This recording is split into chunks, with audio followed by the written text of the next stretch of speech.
Rain poured relentlessly outside the diner that night, tracing silver rivers down the glass as the clock neared closing time. Inside, beneath the warm hum of neon lights, a waitress quietly fed a little girl who struggled to lift a spoon.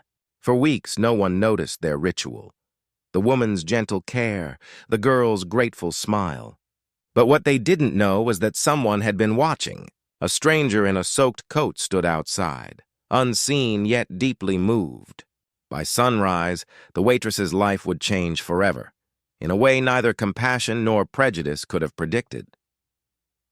Every morning before sunrise, Denise unlocked the doors of Miller's Diner, a small roadside cafe that smelled of coffee, butter, and worn leather seats.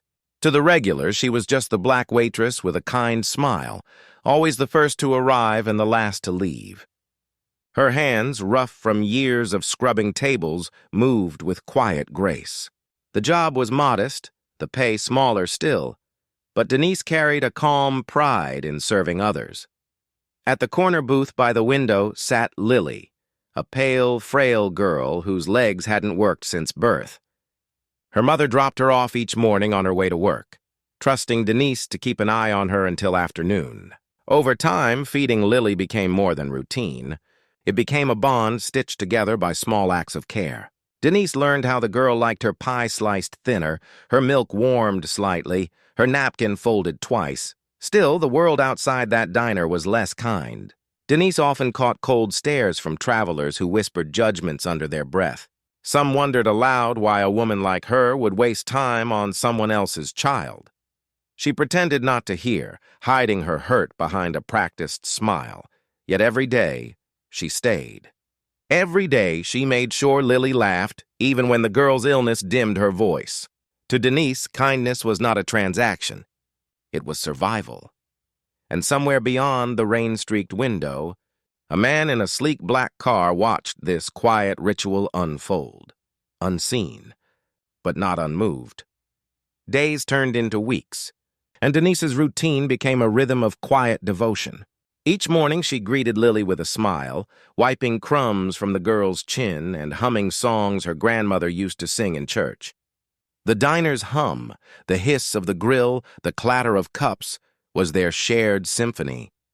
For a while, life inside those walls felt like a fragile bubble of peace.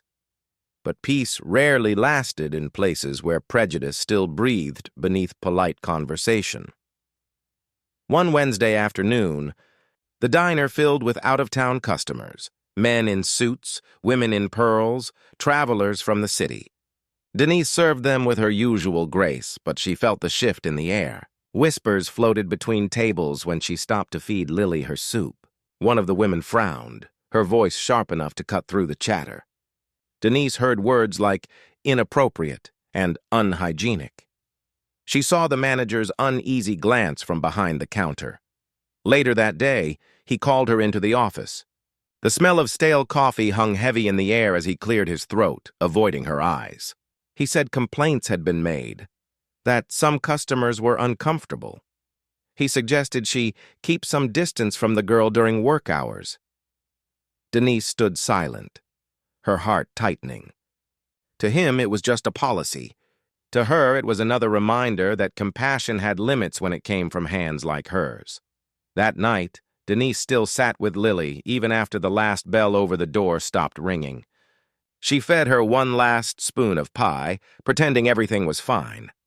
The girl smiled, tired but content, not knowing what had been said.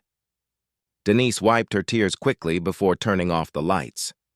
Outside, the rain fell harder than usual. Across the street, the man in the black car watched again, the same stranger who had lingered there for days. He saw her help Lily into a taxi, holding an umbrella over the girl's wheelchair despite being drenched herself.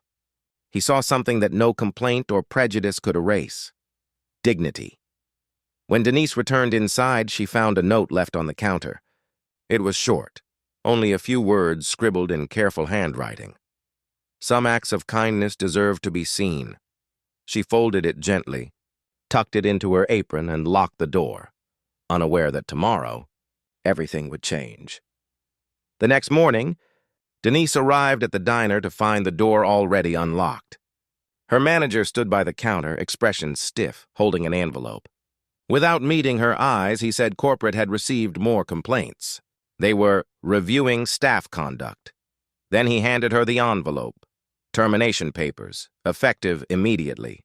Her hands trembled as she signed, the pen heavy in her grasp. She wasn't angry, only hollow.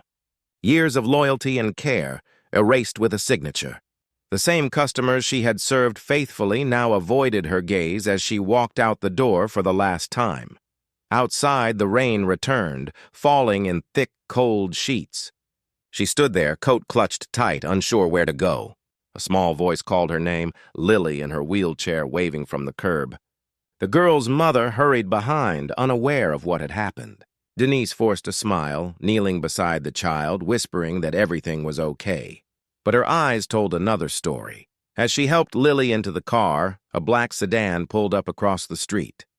The window rolled down, revealing the man who had been watching, his face lined with quiet purpose. He stepped out, rain pouring over his shoulders, and approached her slowly. Denise recognized him from newspaper headlines and television interviews, a philanthropist and billionaire known for his investments in education and equality. He didn't speak at first.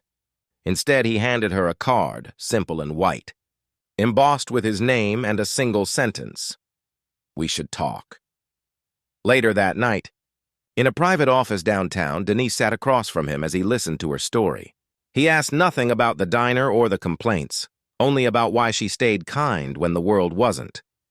She answered softly, "Because someone has to be."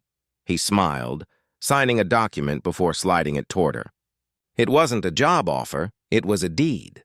The deed to the diner she had just been fired from. Denise's breath caught. For the first time, the tears she shed weren't from pain, but from something long forgotten: hope. Weeks passed, and the closed sign on Miller's Diner was replaced with something new: Hope's Table. The name wasn't chosen by the billionaire, it was Denise's idea. She wanted the place to be more than a diner. She wanted it to be a refuge for anyone who'd ever felt unseen. When the doors reopened, the booths were freshly polished, the lights softer, the smell of warm pie filling the air once again. But what drew people in wasn't the food, it was the story. Word spread quickly about the waitress who lost her job for caring too much, and the man who saw her worth when others didn't. Denise didn't hire new staff immediately.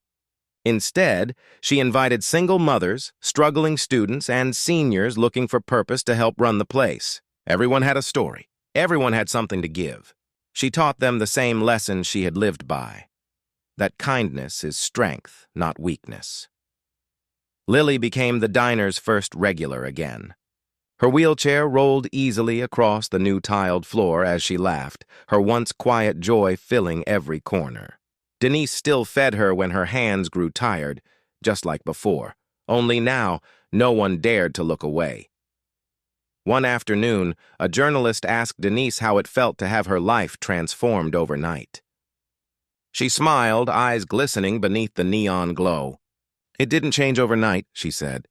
"It changed the moment I decided to love people who didn't love me back." The billionaire still visited sometimes, always quietly, sitting at the corner booth with his coffee. He never took credit. He didn't need to.